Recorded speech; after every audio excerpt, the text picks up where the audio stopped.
James, there's certainly a vast array of baits here. Can you just talk me through them, please?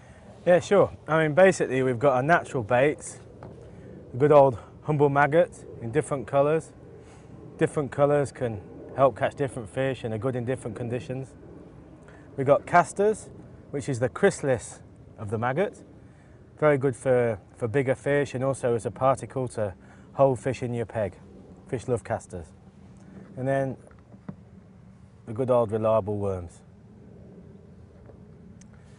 Now, on lakes such as this, supermarket baits and bigger baits have become really, really popular. So, baits like sweet corn, you just wouldn't fish a lake without taking sweet corn any time of the year.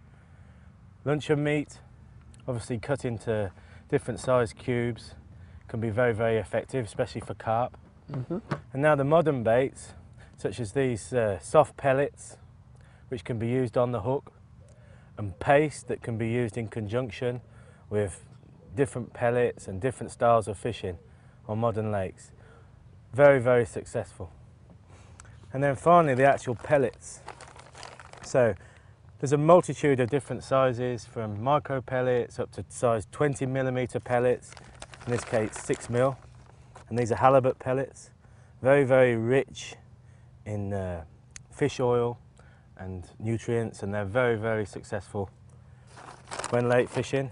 Here's some of the smaller micro pellets that are very, very good for feeding, in conjunction with many other baits, even with corn and with casters, maggots. Micro pellets are very, very effective. And finally, hemp seed. We use hemp a lot in coarse fishing. Yep. A variety of different venues, and hemp's got to be one of the most reliable attractors there is. Even, I suppose we should mention, artificial bait, which can be used as hook baits, on its day can be very, very useful. So artificial maggots, artificial corn, artificial bread. Brilliant. Cheers, sir, James. I think what we'll do today, Andy, is we'll concentrate on two baits. We'll concentrate on maggots and corn. We'll keep it simple. So the maggot should enable us to catch anything that swims, you know, from small fish right through to bigger carp. And the corn will hopefully help us to select some bigger fish. And we'll probably feed the corn in the margins and the maggots further out in the lake. Brilliant. Let's get cracking.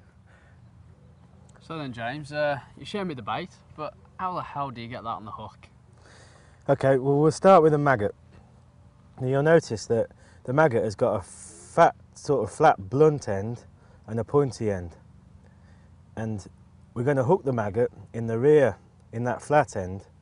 So what we want to do is we want to minimise the damage to the bait so that it keeps moving and stays as natural as possible. And you'll also notice, I don't know if you can see, but there's a little flap of skin at that flat end. And we're going to hook the hook through that little flap of skin by gently squeezing the maggot. It sits proud, and you can hook the maggot, look, without damaging it. I'll just show you what happens if you hook the maggot in the side, or you'll see that maggot still moving, but very quickly it'll die and shrivel up and won't look anything like as attractive to the fish. Okay, now this is a size 18 hook that we selected to fish on the waggler, and you've got two options. You can either fish a single maggot like I just showed you, or you can fish two maggots. Now there's two ways of doing this. One is to hook them both the same. Now if you're not casting too far and retrieving too far, that's absolutely fine. But what you might want to do if you're casting bigger distances and retrieving, to help reduce line twist, is to hook the other one in the very pointed end. If you very gently hook that in the pointed end, you'll see that you've got both maggots acting very naturally, but they won't mask the hook as much and they won't spin up when you're retrieving it. So that's quite a good tip when you're fishing with a double maggot. I think most of the time when you're fishing on lakes like this, one or two maggots is absolutely spot on. If you were using a bigger hook like a size 12, then you'd want to put 3 or 4 maggots on to cover the hook up.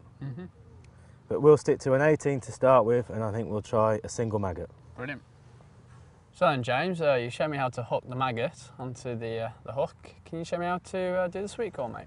Yeah, no worries, Andy. As you can see from this tin of sweet corn, there's different sized sweet corn kernels, and it's a good idea to match the correct size to your hook.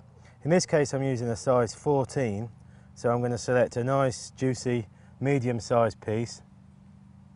And I like to hook my corn in two ways. The first way is to sort of nick the hook through the corn in the same way that you would with a maggot. So if the fishing's really good, you're catching lots of fish quickly, this is probably the maximum way of maximising the bites that you hit, because the hook's already exposed and you're going to hit more bites. If, however, the fishing's a bit harder, maybe it's clearer conditions in the winter, it's a good idea to try and hide the hook as much as you possibly can within the sweet corn. And the way I do it is like that. So I hook it so that the point and shank is just at the bottom of the sweet corn kernel and the very top of the hook is in the top. So that's going to actually act very naturally in the water and, as I said, disguise the hook as much as possible. Thanks for showing me, James.